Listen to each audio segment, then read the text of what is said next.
across to take this. His brother will be here with Blackpool tomorrow. He's in the Blackpool squad. Tierney's ball in. They're dangerous from set pieces, and that's cropped in as well. Looks like Drummond got the final touch to it, and Shrewsbury Town are ahead within 3 minutes.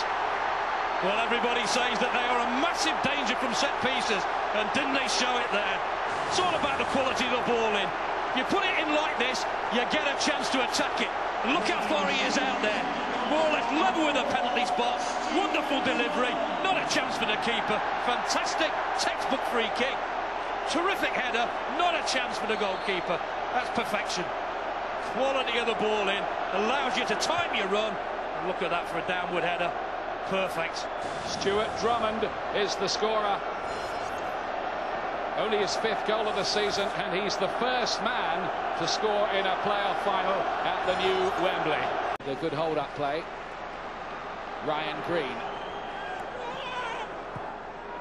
Disley. Green's made a good run again. Cut in, and Walker with a fantastic finish. Bristol Rovers are level, the top scorer, and that was a thing of beauty for Bristol Rovers. Great strike. It hits the near post. All good strikers do that. It was a delivery of the ball that was, again, high quality. The build-up was good. The key possession. Look at this run from the fullback. Gets him behind. Just puts it in an area where he knows he's centre forward and attack at the near post. And that's a terrific finish. He gets it at the near post. Still got a lot to do. Look at that for a finish. Terrific. Great build-up. But that is quality strike play. That's what your centre forwards are there for. One attack the near post, one goes to the far post. Doesn't he know it? His team are well back in this. Tremendous finish that from Richard Walker, who once scored against Arsenal for Aston Villa in the Premiership in his younger days. It didn't quite work out in the big league for him, but he might be moving up a league today if Bristol Rovers can produce more finishes like that. What a clever finish off the outside of the boot. It doesn't come by fluke, it comes by ability and quality, and every time it goes in that Bristol Rovers box. So that's got him behind Langmead, and that is a splendid goal. Brilliantly finished, and he's done it again. He's on fire. Richard Walker, that is so cute. Well, I'll tell you, the first one was a class finish. This is even better. You could panic, you could lose your head here. Times it well, gets beyond, and look at the coolness. Just waits, knows exactly what he wants to do, and just finishes absolutely superbly. Got a lot to do here. Makes his mind up early, sees the keeper come off his line. What a great finish. Gets him behind. Not a problem with pace this time. First touch is good, lifts it over, and that's a beautiful finish. I was going to say, Gary, a goal to grace the European Cup final in the League Two final. You'd be raving about it if it was in the European final. Rightly so. It's absolutely brilliant. Oh, what a goal kick. Look at Steve Phillips. He's gone on his own tour of Wembley. The former Bristol City goalkeeper, very much a Rovers now. And so is this fellow, Richard Walker. 2 sumptuous pieces of finishing from him to turn this game around. And Bristol Rovers, well, they just can't stop scoring, can they? Nerves setting in, he just gets his body across. And I think there's a collision there, an innocent one. I don't think that's a penalty. Not a penalty, but it is a corner.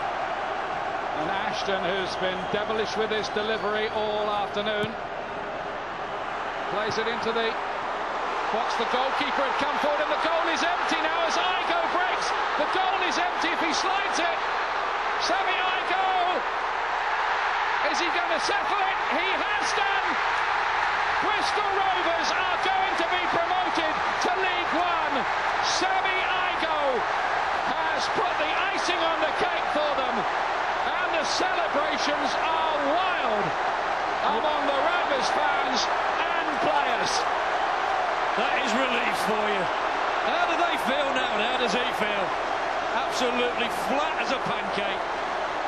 That's what happens. You've got 10 men, your goalkeeper goes up, and he's defended well, and all of a sudden he sees a massive opportunity, but he's got to keep his head, and what he does do, he takes his time, concentrates on just hitting the target, rolls it along, It was agonisingly close. You thought, well, will the defender get back? But no, just enough on it to get it over the line.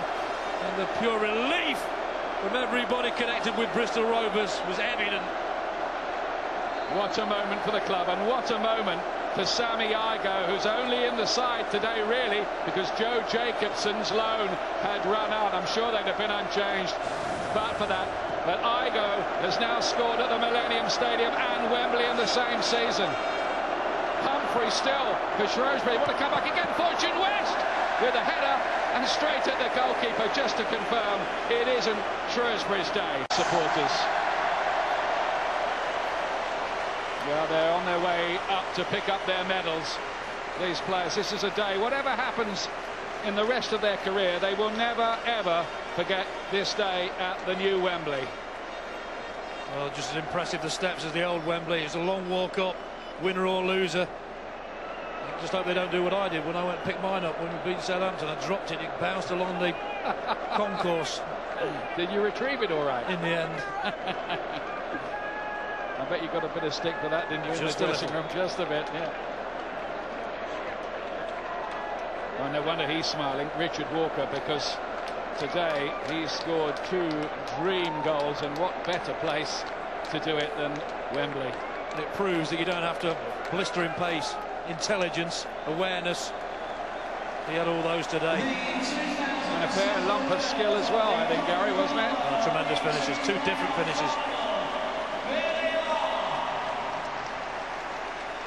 Well, the skipper Stuart Campbell, who suffered relegation during his time at Grimsby Town, is promoted today, as are Bristol Rovers.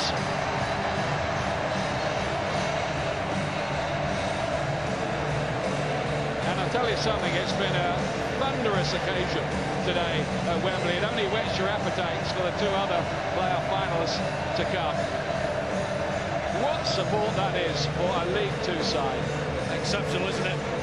Well, the whole of the city's out. 2-goal margin, but there wasn't really 2 goals in it. It was very tight, wasn't it, really?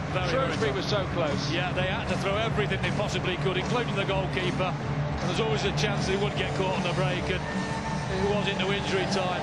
Give them credit. They were the underdogs. The bookies had Bristol Rovers down as big favourites, and they stunned everybody by taking the lead, Shrewsbury, but the belief and the resilience we've seen before from Bristol Rovers. They came back in, quality players, forward areas. You've always got a chance when you have that. It helps in the dressing room, and it all counts. I think Uncle Albert's enjoying himself, isn't he? He certainly is. He's going to be thrown in the Wembley bar, everything. They won't care. The champagne is flowing, because Bristol Rovers are on their way up after several seasons in the doldrums. They even flirted with losing their place in the Football League. Yep, that was it. The taming of the shrew. Today's cliche, but it's a good one. It is.